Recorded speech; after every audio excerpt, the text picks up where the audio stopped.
2034 and $3 trillion economy by 2047.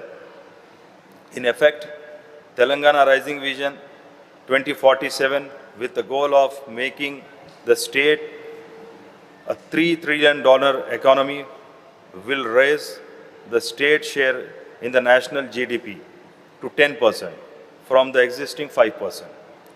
Elaborating on the state debt structuring, Bhatti Sahab says that loan of rupees 25.612 crores raised by the previous BRS government at high interest rate have been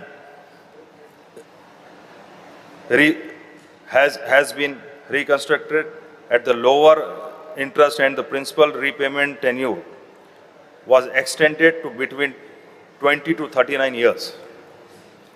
Referring to the 16th Finance Commissioner, the Finance Minister pointed out that while the state is contributing thousands of crores of rupees every year to the central in the form of taxes, what the state receives back through tax devolutions from the central government on an average 42 paisa for every rupee it pays.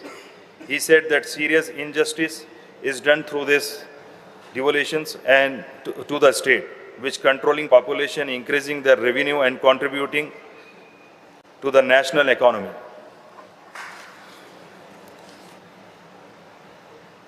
This is exactly the MIM floor leader, Janab Akbaruddin Owaisi Sahab, has been saying repeatedly in the budget session in the State Assembly ever since the formation of Telangana state in 2014.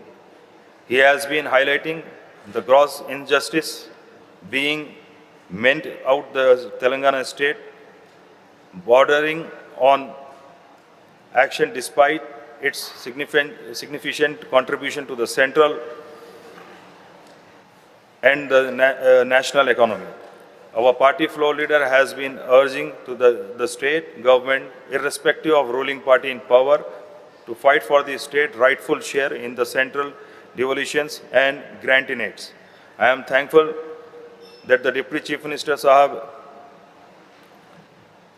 has chose my floor leader word relating to the step mothering state treatment given by the state by the BJP-led government at the center. Apart from the state government and the other political parties, our party AMM also represent the state case before the 16th Finance Commission, detailing the raw deal met out to the state and demanding the fair share of central taxes and grant in the state. It may be recalled that the Finance Minister in his budget speech last year has stated that the state has urged the 16th Finance Commission to raise the central tax devolutions from the current 41% to 50%. It may point out that the 16th Finance Commission has retained and the central devolutions of 41% only, thereby denying their rightful share to the state over the 5 years period again.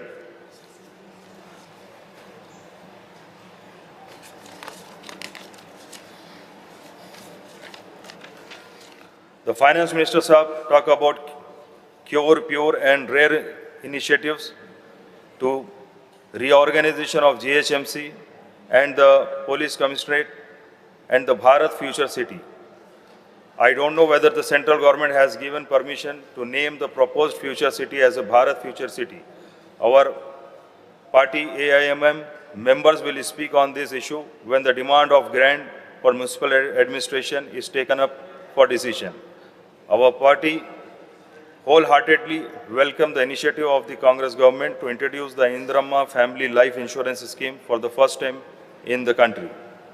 The Finance Minister Sahab said that irrespective of social division, without discrimination between poor, middle class and rich, the Indiramma Family Life Insurance Scheme will be implemented from June to the Telangana Formation Day.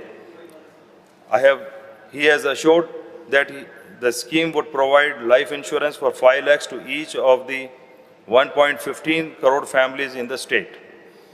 We hope that this groundwork of this scheme will be taken up soon and it will not be delayed on account of pre-census operations and SIR drive underway in the state in coming weeks. The Sensex operations must be conducted in a transparent and efficient manner so that not a living person living in the state is left out in this exercise. On behalf of AIM party, we welcome the decision of the government to sanction 2 lakhs new pension to those eligible under the Chevata scheme. I would request the government to ensure that the Young India Skill University and Young India Physical Education and Sports University become functional from the ensuring academic year 2026-27. The Finance Minister Sahab has proposed a budget with total expenditure of 234 crores, including revenue expenditure of 2.406 crores in capital expenditure of rupees 47.267 crores. As per the Telangana budget in brief document, the allocation of for the 6th guarantee, other poll promises, welfare schemes, subsidies and developmental work come to rupees 1.45.591 crores. On this, workout to 44.90%. With this up, I conclude. Thank you, sir, for giving me this opportunity. Sripal Reddy గారు,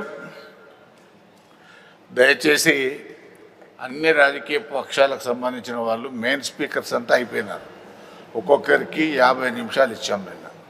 ఇప్పుడు మాట్లాడే వాళ్ళు ఎవరైనా సరే 5 minutes కంటే ఎక్కువ మాట్లాడడం లేదు. 16 మంది ఉన్నారు. కాబట్టి దయచేసి అందరు సభ్యులు టైం లిమిట్లో మాట్లాడితే అందరికి అవకాశం వస్తుంది. అది ధన్యవాదాలు అధ్యక్ష. మరి రాష్ట్ర ప్రభుత్వం 2026-27కు సంబంధించి ప్రవేశపెట్టినటువంటి బడ్జెట్ మొత్తం మీద 3,24,134 కోట్ల రూపాయల బడ్జెట్ ప్రవేశపెట్టడం, దాంట్లో మరి ఆదాయం కన్నా కూడా ఎక్కువగా అప్పుల వైపే ప్రయాణం ఇంకా కొనసాగుతూ ఉన్నది అధ్యక్ష. ఇదొక ప్రమాదానికి, ఆర్థిక సంక్షోభానికి మరి దారితీస్తూ ఉందని చెప్పి ఈ సందర్భంగా తెలియజేస్తూ, ఎందుకనంటే ప్రభుత్వమే 82,870 కోట్లు మరి అప్పు తీసుకుంటాం రాబోయే సంవత్సరంలో అని చెప్తా ఉన్నారు. గత సంవత్సరం ప్రపోజల్ అప్పులు 54,000 కోట్లు తీసుకుంటామని చెప్పి బడ్జెట్లో పెడితే అది ఇప్పటికే జనవరి నాటికే 69,000 కోట్లు దాటింది అధ్యక్ష.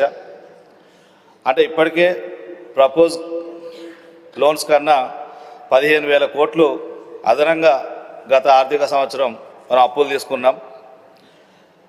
ఈ అప్పులు కూడా ఎట్లుందంటే FRBM లోబడి తీసుకోవాల్సిన అప్పే 5,62,363 కోట్లు ఇప్పటికే అప్పు తీసుకొని ఉంది అధ్యక్ష.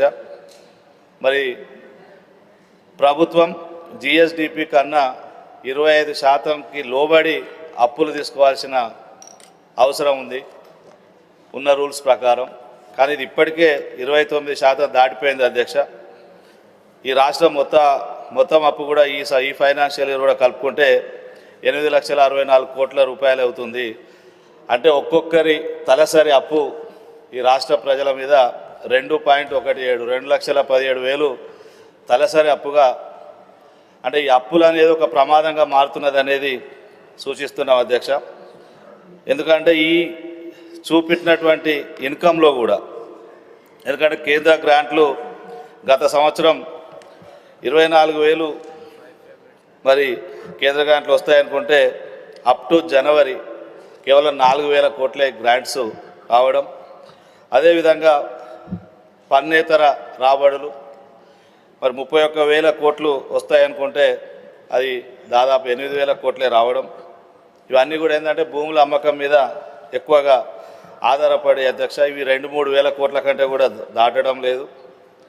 మన ట్యాక్సెస్ కూడా స్టేట్ ట్యాక్స్ 1,48,000 కోట్లు, మరి సెంట్రల్ ట్యాక్స్లో షేర్ 33,000 కోట్లు, మొత్తంగా 1,81,000 కోట్లు మనం రాబడి అంచనా వేసినప్పటికి కూడా ఇది కూడా పూర్తి స్థాయిలో వచ్చే అవకాశం లేదు అధ్యక్ష. 2025-26 మరి ఎగ్జాంపుల్ తీసుకుంటే గత నివేదికలో 1,54,000 కోట్లు మనం అంచనా వేస్తే జనవరి వరకు కేవలం 1,09,000 మరి ఇప్పటిదాకా రావడం. ఈ 2 మాసాలు కలుపుకున్న మరి పూర్తి స్థాయిలో చేరుకోలేకపోతున్నాం అధ్యక్ష. అంటే మొత్తంగా ఓవరాల్గా బడ్జెట్ను మనం ఒకసారి పరిశీలిస్తే 1,40,000 కోట్లు మరి మన అప్పుల రూపంలోనే సమకూర్చుకోవాల్సినటువంటి అవసరం ఏర్పడబోతున్నది అధ్యక్ష. మరి ఇది ఎంత మాటికి మరి ఆచరణ యోగ్యం కాదు. ఇది అప్పు ఇట్లనే కంటిన్యూ అయితే మాత్రం భవిష్యత్ తరాలు మరి అది చాలా ఇబ్బందులు పడాల్సిన రాష్ట్రం మొత్తంగా కూడా మరి ఇబ్బంది పడే పరిస్థితి వస్తుందని చెప్పి మరి ఈ సందర్భంగా తెలియజేస్తూ దీన్ని ఎప్పటికైనా ఫైనాన్షియల్ డిసిప్లిన్ మరి అలవర్చుకోవాల్సిన సందర్భం. మరి మంత్రి గారు కూడా తన నివేదికలో ఫైనాన్షియల్ డిసిప్లిన్తో మరి వెళ్తున్నామని చెప్పడం, కానీ ఈ బడ్జెట్ కూడా గత బడ్జెట్లే కంటిన్యూ అవుతున్నాయి తప్ప మార్పు అనేది లేదని తెలియజేస్తా ఉన్నాం అధ్యక్ష. ఇక ముఖ్యంగా విద్యాపరంగా మరి ఒక మంచి కొటేషన్స్ మాత్రం దీంట్లో పొందుపరచడం జరిగింది అధ్యక్ష. మరి పిల్లల భవిష్యత్తు కోసం తీసుకునే నిర్ణయాలు ఎప్పుడు కూడా ఖర్చు కాదు, అవి పెట్టుబడులే అని చెప్పి మరి దీంట్లో సూచించడం. కానీ మరి ఇక్కడ ఉన్నటువంటి పరిస్థితి చూస్తే ఇటీవలనే ప్రభుత్వం ఒక విద్యా కమిషన్ వేసింది అధ్యక్ష. ఆ కమిషను మన ప్రభుత్వమే ఇచ్చినటువంటి కమిషను విద్యకు 18% నిధులు కేటాయించాలని సూచన చేసింది అధ్యక్ష. కాంగ్రెస్ పార్టీ కూడా తన మేనిఫెస్టోలో 15% నిధులు కేటాయిస్తామని మేనిఫెస్టోలో పొందపరచడం జరిగింది అధ్యక్ష. కానీ ప్రస్తుతం కేటాయించింది 26,674 కోట్లు, అంటే 8.2%. గత సంవత్సరం 7.6%, దానికన్నా ఒక 0.6% అదనంగా, నికరంగా చూసుకుంటే ఒక 3,000 కోట్లు అదనంగా కేటాయించినప్పటికి కూడా దీంట్లో మరొక యూనివర్సిటీకి 1,000 కోట్లు, మరొక యూనివర్సిటీకి 400 కోట్లు, ఇంటర్మీడియట్ మిడ్ డే మీల్స్, ఇట్లా ఒక దగ్గరనేమో ఇంటర్ను రద్దు చేస్తున్నాం, మరి 10th క్లాస్ అంటే ఇంటర్ బోర్డునే రద్దు చేసి స్కూల్లో కలుపుతున్నాం అధ్యక్ష. మళ్ళీ ఇందులో బడ్జెట్లో మాత్రం జూనియర్ కాలేజీలలో మిడ్ డే మీల్స్ పెడతామంటున్నారు. ఎట్లాగో ఇంటర్ దీనిలో కలిపితే ఖచ్చితంగా మరి మిడ్ డే మీల్స్ పెట్టాల్సిందే స్కూల్ ఎడ్యుకేషన్లో అధ్యక్ష. మరి ఏదేమైనా కూడా విద్య మీద పెట్టుబడి పెడితేనే భవిష్యత్తు అనేది ఉంటుంది అధ్యక్ష. దాంట్లో కొటేషన్ కూడా మన బడ్జెట్ ప్రసంగంలో ఉంది. సమగ్ర అభివృద్ధి అంటే అది విద్య ద్వారానే వస్తుందని చెప్పి మరి పేర్కొనడం జరిగింది, జ్యోతిబా పూలే గారి కొటేషన్. మరి అంతేకాకుండా అధ్యక్ష అనేక మరి మేనిఫెస్టోలో సూచించిన అంశాలు, ఫీ రియంబర్స్మెంటు అంత గత ప్రభుత్వం కన్నా మెరుగైన రీతిలో అమలు చేస్తామన్నారు. చాలా పెండింగ్లు ఉన్నాయి అధ్యక్ష. ముఖ్యంగా గ్రామీణ ఇంజనీరింగ్ కాలేజీలు మరి మీకు కూడా ఐడియా ఉంటుంది, అవి మూతపడే పరిస్థితికి వస్తూ ఉన్నాయి అధ్యక్ష.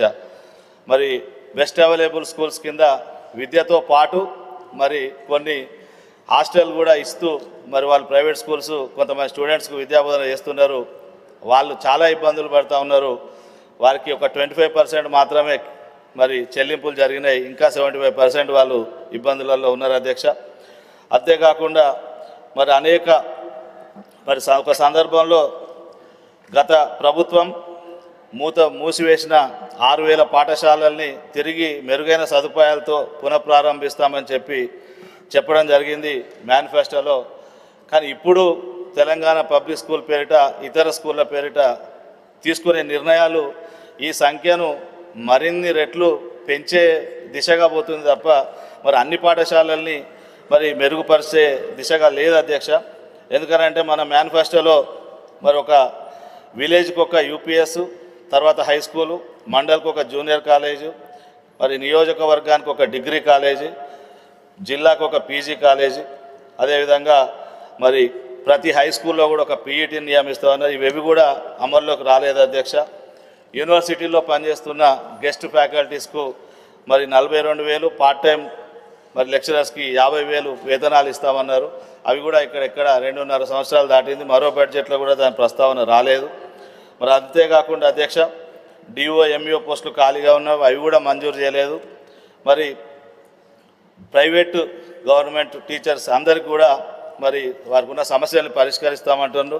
ఈ సందర్భంగా రాష్ట్ర ప్రభుత్వానికి నా విజ్ఞప్తి అధ్యక్ష, ప్రైవేట్ కళాశాలల్లో పనిచేసిన, స్కూళ్ళలో పనిచేసిన ఉపాధ్యాయులు వాళ్ళకు కూడా ఆరోగ్య భద్రత కల్పించాల్సిన బాధ్యత ప్రభుత్వం పైన ఉన్నది. కాబట్టి అధ్యక్ష, ఏదైతే ఎంప్లాయీస్ హెల్త్ స్కీమ్ ఉందో ఇక్కడ సగం వాటా ఉద్యోగి పేమెంట్ చేస్తూ ఉన్నాడు, సగం వాటా ప్రభుత్వం పేమెంట్ చేస్తూ ఉన్నది. మరి అదేవిధంగా ప్రైవేట్ కూడా దీన్ని ఇంప్లిమెంట్ చేస్తే మరి సగం వాటా ఉద్యోగి కడతాడు, మిగతా సగం ఆ మేనేజ్మెంటే కడతాడు అధ్యక్ష. గవర్నమెంట్ మీద రూపాయి కూడా భారం పడదు. కాబట్టి దీన్ని ఈహెచ్ఎస్ను మరి రాబోయే కొత్త స్కీమ్ను ప్రైవేట్ స్కూల్స్ అండ్ కాలేజీలో పనిచేసే ఉపాధ్యాయ అధ్యాపకులకు కేటాయించాలని కూడా కోరుతూ అధ్యక్ష. చివరిగా అధ్యక్ష, ఉద్యోగులకు సంబంధించి అధ్యక్ష, ఈ ప్రభుత్వం మరి మార్పు కాగానే ఎన్నో ఆశలు పెట్టుకొని మరి ఇవాళ ఎంతో పెద్ద పెద్ద ఆశలతో మరి ఈరోజు ఉద్యోగులు ఉండే అధ్యక్ష. మరి ఎందుకనంటే రాగానే పెండింగ్లో ఉన్న 3 డిఏలను చెల్లిస్తామని చెప్పి మేనిఫెస్టోలో ఈ ప్రభుత్వం కాంగ్రెస్ పార్టీ మేనిఫెస్టోలో పెట్టింది అధ్యక్ష. అంతేకాకుండా డిఏలను సకాలంలో చెల్లించి మరి బకాయిలను నేరుగా ఉద్యోగులకు అందిస్తామన్నారు అధ్యక్ష. ఈ మాట ఒక్కటి కూడా ఇంప్లిమెంట్ కాలేదు. ఆ రోజు 3 డిఏల్లో ఒక డిఏ మరి ఎలక్షన్ కమిషన్ దాంట్లో ఆబ్జెక్షన్ వల్ల ఆగిన 2 డిఏలు ఉండే, మరి వాళ్ళ 5 డిఏలు పెండింగ్కి వచ్చినాయి అధ్యక్ష.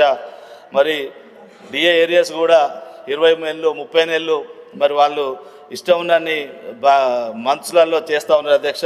మరి అంతేకాకుండా అధ్యక్ష, మరి అధ్యక్ష చేస్తున్నా అధ్యక్ష, ఈ ప్రభుత్వం ఏర్పడిన వెంటనే కొత్త పిఆర్సీ వేసి 6 నెలల్లో పిఆర్సీ ఇంప్లిమెంట్ చేస్తామని చెప్పి మేనిఫెస్టోలో పెట్టిన అధ్యక్ష. కొత్త పిఆర్సీ వేయలేదు, పాత పిఆర్సీ కంటిన్యూ అవుతుంది అధ్యక్ష. ఆ కమిటీ కూడా ఎప్పుడో నివేదిక పూర్తయింది. ఆ నివేదిక కాలం గడువును పెంచుతూ పోతా ఉన్నారు అధ్యక్ష. నేను 1-2 సార్లు అక్కడికి వెళ్ళినా వాళ్ళు ఏం పని లేకుండా ఖాళీగా కూర్చొని ఉన్నారు అధ్యక్ష. కొన్ని లక్షల రూపాయలు మరి నికరంగా చూసుకుంటే కోట్లలోనే ఉంటుంది, అవి వృధా అయిపోతూ ఉన్నాయి. మరి వారి నివేదిక ఇప్పుడు ఏప్రిల్ 2కు కాబోతా ఉన్నది అధ్యక్ష, పూర్తి కాబోతా ఉన్నది.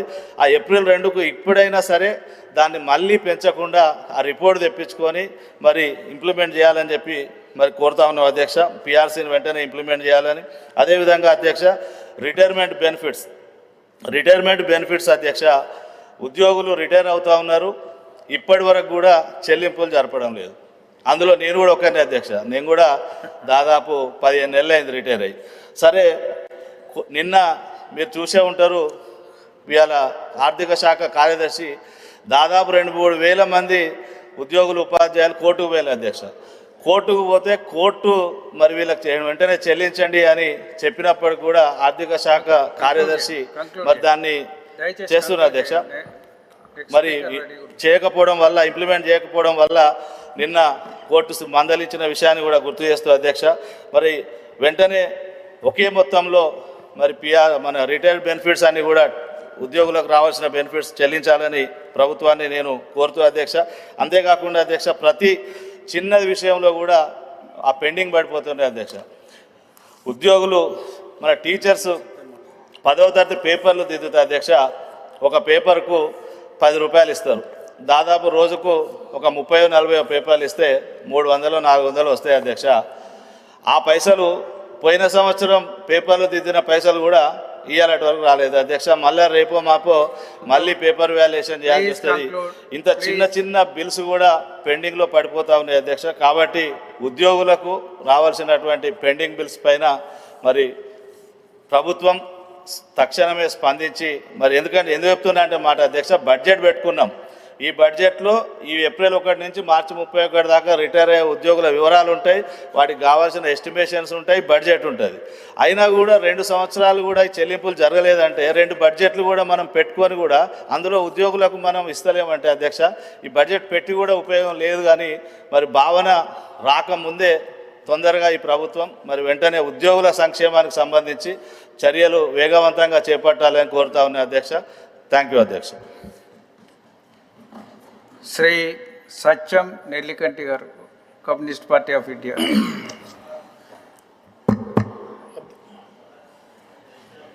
అయిపోయినాక అంతా కొద్దిగా మరి భోజనం చేసినాక మాట్లాడండి. నిన్ననే just మీరు 1:30 అయిపోయింది లేదు, కదా. మాట్లాడండి. మీరు భోజనం చేసేదాకా టైం ఇస్తాం. మాట్లాడండి సార్ ప్లీజ్ మాట్లాడండి. అధ్యక్ష, సరే ఇప్పుడే కొంత ఆలస్యం అయింది. ఇందిరా పార్క్ కాడ ధర్నా ఉంటే పోయి వస్తా ఉన్నాం. సరే, మొదటిసారి ఈ బడ్జెట్ మీద మాట్లాడే అవకాశం ఇచ్చినందుకు ధన్యవాదాలు. సరే, ముఖ్యంగా బడ్జెట్ అంటే మరి 4.5 కోట్ల ప్రజలు జీవన ప్రమాణాలు పెంచే బడ్జెట్గా, మరి అనేక సందర్భాల్లో శాసనసభ జరుగుతున్న సందర్భంగా మరి అనేక మంది బడుగు జీవులు, బలహీన వర్గాలు, నిరుద్యోగులు, యువకులు, విద్యార్థులు, అన్ని వర్గాల ప్రజలు మన బడ్జెట్ వైపు ఆలోచన చేస్తారు. అందువల్ల ఈ బడ్జెట్ని ఇవాళ పెద్ద ఎత్తున రాష్ట్ర ప్రభుత్వం కొంత కసరత్ చేసి మరి మూడో బడ్జెట్గా ఇవాళ పెట్టడం జరిగింది. సరే, ముఖ్యంగా బడ్జెట్ అంటేనే ఈ విద్య, వైద్యం, మరి ఉపాధి, ఈ 3 రంగాలు అనేది ఒక ప్రధాన అంశం. దీంతోనే ప్రజల జీవన ప్రమాణాలు పెరగడానికి అవకాశం ఉంటుంది. కానీ దురదృష్టం, ఇవాళ అనేక సందర్భాలలో ఇలా బడ్జెట్ వస్తూ ఉన్నాయి. కానీ మనకు మరి ఈ దేశంలో, రాష్ట్రంలో ఆర్థిక అసమానతలు, మరి పేదరికం, నిరుద్యోగం వెంటాడుతూ ఉంది. అందువల్ల ఈ బడ్జెట్లో ఈ ప్రజల మౌలిక సమస్యలు మారటానికి, మార్పు వచ్చే విధంగా ఈ బడ్జెట్ ఉండాలని అందరం కూడా ఆశించాం. సరే, ఇవాళ ఈ రాష్ట్ర ప్రభుత్వం ఈ బడ్జెట్ని కేంద్ర ప్రభుత్వ ఆదాయాన్ని, మన రాష్ట్రానికి సంబంధించినటువంటి కొంత ఆదాయం మీద బడ్జెట్ పెట్టడం జరిగింది. కానీ దురదృష్టం, ఇలా కేంద్ర ప్రభుత్వం ఈ రాష్ట్రాలకు ఉన్నటువంటి ఆదాయ వర్గాలని, ఆదాయ మార్గాలను మొత్తాన్ని కూడా తమ గుప్పెట్లో పెట్టుకొని రాష్ట్రాలకు అనేక రకాలుగా ఇబ్బందులు కలుగజేస్తూ ఇవాళ మరి నిధుల విషయంలో మరి అనేక రకాలుగా ఆటంకాలు కలిగిస్తూ ఉంది. సరే, ఇవాళ కేంద్రంలో ఉన్నటువంటి కేంద్ర ప్రభుత్వం తమ ప్రభుత్వం అధికారంలో ఉంటే ఒకవైపు, తాము అధికారం లేనటువంటి రాష్ట్రాలలో అనేక రకాల అడ్డంకులు సృష్టిస్తున్నటువంటి పరిస్థితి మనకు కనపడతా ఉంది. దాంతోపాటు మరి కేంద్రంలో ఈ సెస్ రూపంలో వసూలు చేస్తున్నటువంటి రాష్ట్రాల వాటా కూడా మనకు అనేక రకాలుగా మరి మన ప్రభుత్వానికి, మన రాష్ట్రానికి రావడం లేదు. ముఖ్యంగా మరి ఇవాళ అనేక రకాలుగా ఇవాళ సరే బడ్జెట్లో అంకెలు ఇవాళ ఉన్నటువంటి సందర్భం చాలా పెద్ద మొత్తంలో ఉన్నాయి. కానీ మరి ఆచరణ సందర్భంగా ఆలోచించినప్పుడు గత బడ్జెట్లనే పెట్టినటువంటి బడ్జెట్ని మరి కోతలుగా తగ్గించేటువంటి సందర్భం మనకు కనపడతా ఉంది. 2021-22 20,000 కోట్ల రూపాయలు తగ్గించడు. అదేవిధంగా 22-23 19,000 కోట్లు, 23-24 64,000 కోట్లు, మరి 24-25 24,000 కోట్లు అనేక సందర్భాలలో ఈ బడ్జెట్ను తగ్గిస్తాం. గత రాష్ట్ర బడ్జెట్ 3,04,000 కోట్లు ప్రతిపాదించారు. కానీ ఖర్చు చేసింది చాలా తక్కువ, 25,000 కోట్లు తక్కువ చేసినట్టు మనకు కనపడతాం. మరి ఇప్పుడు కూడా 3,24,000 కోట్ను ప్రతిపాదన చేశారు. కానీ మరి దీన్ని కూడా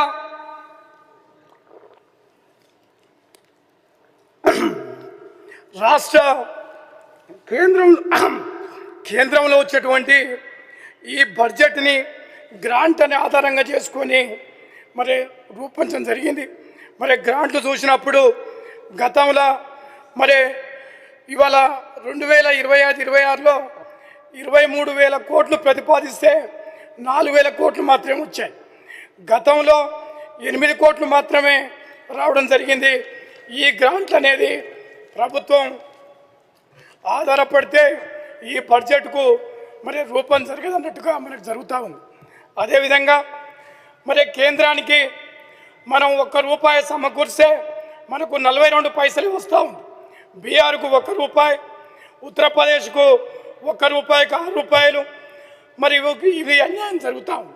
అందువల్ల ఈ రాష్ట్రానికి ప్రాతినిధ్యం వహిస్తున్నటువంటి కిషన్ రెడ్డి గారు, బండి సంజయ్ గారు ఆలోచన చేయాలి. అదేవిధంగా మరి గతంలో మరి అనేక రకాలుగా ఇవాళ ఈ ప్రభుత్వం మరి రైతులకు మరి రుణమాఫీ, సంక్షేమ పథకాల విషయంలో ఒకవైపు ఆలోచన చేయాలి. సరే, ముఖ్యంగా రైతుల రుణమాఫీ. సరే, ప్రభుత్వం ఒకే సందర్భంగా 2 లక్షల రుణమాఫీని ఈ ప్రభుత్వం చేసింది.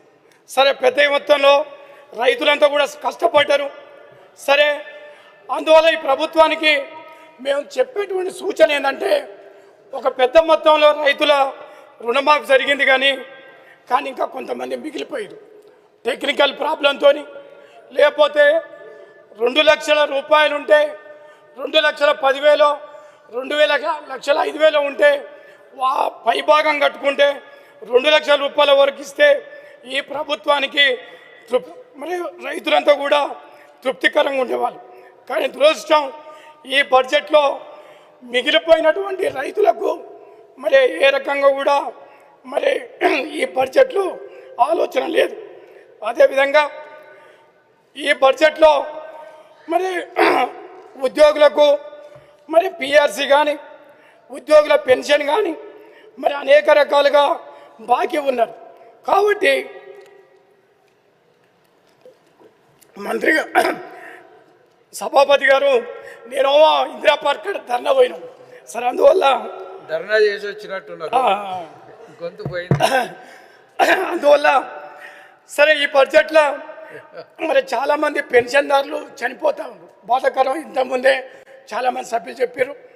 కాబట్టి మరి పెన్షన్దారులకు కూడా కొంచెం ఓపిక చేసుకొని మెల్లగా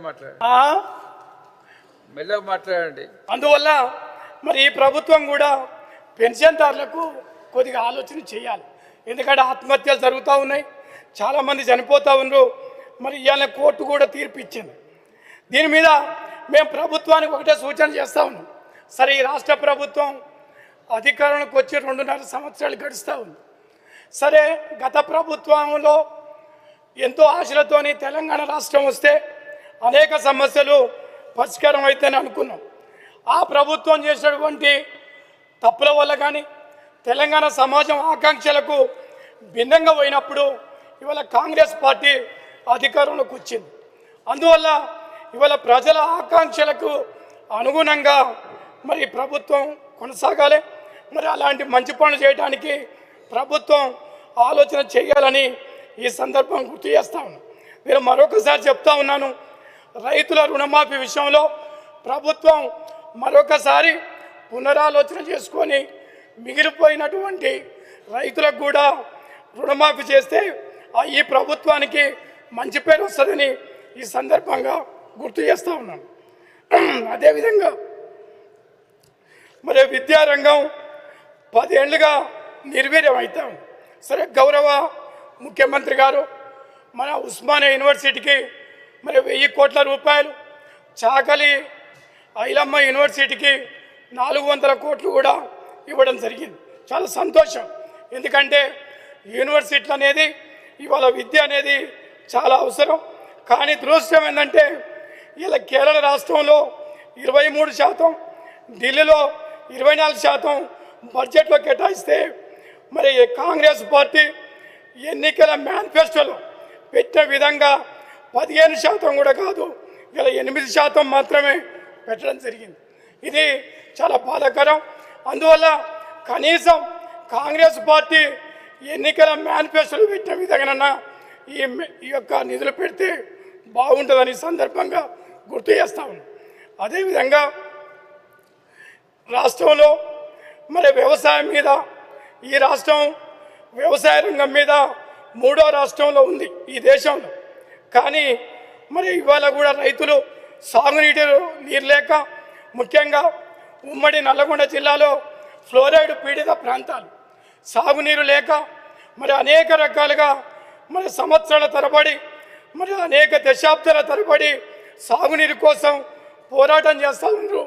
కానీ ఇవాళ అది డిండి ఎత్తిపోతల పథకం కానీ, ఎస్ఎల్పిసి టన్నల్ కానీ అనేక రకాలుగా ఇలా నట్టనట్టుగా సాగుతాం. సరే, సంతోషం. ఈ ప్రభుత్వం అధికారంలోకి వచ్చిన తర్వాత ఎస్ఎల్పిసి టన్నల్ కానీ, ఏదుల్లా రిజర్వాయర్ అంటే డిండి ఎత్తిపోతల పథకం విషయంలో ఒక 2-3 సార్లు సమీక్ష చేసి ఈ ప్రభుత్వం కొంత చిత్తశుద్ధి చూపించింది. కానీ ఈ చిత్తశుద్ధితోనే ఈ కాలంలో ఈ ప్రాజెక్టు కావటానికి ప్రభుత్వం పెద్ద ఎత్తున ఆలోచన చేయాలి. ఎందుకంటే ఇలా మరి అనేక రకాలుగా అనుమానాలు వస్తూ ఉన్నాయి. డిండి ఎత్తిపోతల పథకం 2 కాలువలు, మరి మహబూబ్నగర్ రంగారెడ్డి పాలమూరు కాలువ, డిండి ఎత్తిపోతల కాలువ 2 ఒక లేవలు కాకుండా మరి లేవల్లో తప్పు పెడుతున్నట్టు, మరి లేవలు 345, డిండి 440, మరి పాలమూరు రంగారెడ్డి పెడుతున్నట్టు పత్రికలో వస్తూ ఉంది. అది జరిగితే రేపు భవిష్యత్తులో మరి ముఖ్యంగా నాగార్జున సాగరు ఎడమ కాలువ కుడి కాలువకు ఉన్నటువంటి పరిస్థితి మనకు వస్తుందని, అందువల్ల నల్లగొండ జిల్లా ప్రజలకు, ముఖ్యంగా దేవరకొండ మున్గోడు నియోజకవర్గాలకు అన్యాయం చేసే విధంగా డిండి కాలువ ఉండొద్దని ఈ సందర్భంగా గుర్తు చేస్తూ ఉన్నాను. అదేవిధంగా అధ్యక్ష, మరి ఇవాళ మరి మహిళలకు 2500 కానీ, మరి ఆసరా పెన్షన్లు 2000 నుంచి 4000, వికలాంగులకు కానీ, నిరుద్యోగ భృతి కానీ, మరి ముఖ్యంగా ఆశ కానీ, అంగన్వాడీ కానీ, కాంట్రాక్టు అవుట్సోర్సింగ్ కార్మికుల పట్ల ఈ ప్రభుత్వం మానవీయత ఆలోచన చేయాలని ఈ సందర్భంగా గుర్తు చేస్తూ ఉన్నాను. అధ్యక్ష, ఇవాళ ప్రజలు గతానికంటే సరే ఎన్ని భ్రమలు పెట్టినా, ఎన్ని రకాలుగా చేసినా, మరి అలా ప్రజలు ఎన్నికల్లో ఇచ్చినటువంటి వాగ్దానాల విషయంలో ఒక ఆలోచన ఉంది. గతంలో ఇంత చైతన్యం, ఇంత ఆలోచన ఉండేది కాదు. కానీ ఇవాళ ఎన్నికల మేనిఫెస్టోలో ఇచ్చినటువంటి పథకాల మీద ప్రజలు చర్చిస్తారు. అందువల్ల కష్టం వచ్చినా, నిష్ఠూరం వచ్చినా, ఇబ్బందులు వచ్చినా ఈ ప్రభుత్వం ఆ పథకాలని పూర్తి చేయాలని ఈ సందర్భంగా నేను సూచన చేస్తూ ఉన్నాను. ఎందుకంటే ఈ ప్రభుత్వం మీద ఎంతో ఆశ ఉంది. సరే, అనేక రకాలుగా నిరుద్యోగ యువకులు, సరే చాలామంది తెలంగాణ ఉద్యమ సమయంలో పనిచేసినటువంటి వాళ్ళు కూడా ఎమ్మెల్సీగా ఉన్నారు. ఈ రాష్ట్రంలో కూడా అనేక మంది ఈ నిరుద్యోగ సమస్య విషయంలో గతంలో ఇచ్చినటువంటి జాబ్ క్యాలెండర్ కానీ, ఉద్యోగ అవకాశాలు కానీ, ఖాళీలుగా ఉన్నటువంటి ఈ విషయంలో ప్రభుత్వం ఒక ప్రత్యామ్నాయంగా ఆలోచన చేయాలని ఈ సందర్భంగా నేను ప్రభుత్వానికి సూచన చేస్తా ఉన్నాను. అదేవిధంగా ఇలా ముఖ్యంగా ఆర్టీసీ కార్మికులు, గత ప్రభుత్వంలో ఆర్టీసీ వాళ్ళు 50 రోజులు సమ్మె చేశారు. అధ్యక్ష, 50 రోజులు సమ్మె చేస్తే ఒక రాజరికం పద్ధతులల్లా ఫలానా రోజు వరకు మీరు డ్యూటీ ఎక్కకపోతే అంత సస్పెండ్ అవుతామంటే తప్పకుండా డ్యూటీ చేశారు. ఆ సందర్భంగా మాలాంటి వాళ్ళ మీద ఆనాడు ఆర్టీసీ కేసులు అయినాయి. ఇప్పటికి కూడా ఈ ప్రభుత్వం అటువంటి ఉద్యమ సందర్భంగా ఆర్టీసీ కేసులు ఎత్తివేసి మరి ఆర్టీసీని ఆదుకునే విధంగా ఈ ప్రభుత్వం ఆలోచన చేయాలి. ఇలా ప్రభుత్వం విలీనం చేయాలి. ఎందుకంటే ఇలా ఏపీలో ప్రభుత్వం గత ప్రభుత్వంలో కూడా మరి విలీనం చేస్తామని చెప్పడం జరిగింది, కానీ ఇంతవరకు అమలు కాలేదు. అదేవిధంగా యూనియన్లు పెట్టుకుంటేందుకు ఈ ప్రభుత్వం ఆలోచన చేయాలి. గత ప్రభుత్వం యూనియన్లు వద్దు, ఎలాంటి సమ్మె చేయొద్దని హుకుం జారీ చేసింది. ఈ ప్రభుత్వం నిలబెట్టుకోవాల్సిన బాధ్యత ఈ రాష్ట్ర ప్రభుత్వం మీద ఉందని ఈ సందర్భం గుర్తు చేస్తాను. ఆర్టీసీ కార్మికులు ఇలా సమ్మెకు పోతా ఉన్నారు. సమ్మెకు నివారించడానికి ఈ రాష్ట్ర ప్రభుత్వం ఆలోచన చేయాలని ఈ సందర్భంగా గుర్తు చేస్తూ మరి ఈ ప్రభుత్వం మరి అనేక ఆశలతోని అనేక ఆకాంక్షలతోని ముందుకు సాగాలి. మరి ముఖ్యంగా మరి సింగరేణిని ప్రైవేటీకరణ చేయడానికి అనేక రకాల కుట్రలు జరుగుతూ ఉంది. కాబట్టి ప్రభుత్వం ఆలోచన చేయాలి. ఇప్పుడే నేను ఇందిరా పార్క్ కాడ పెద్ద ఎత్తున ధర్నా జరిగింది.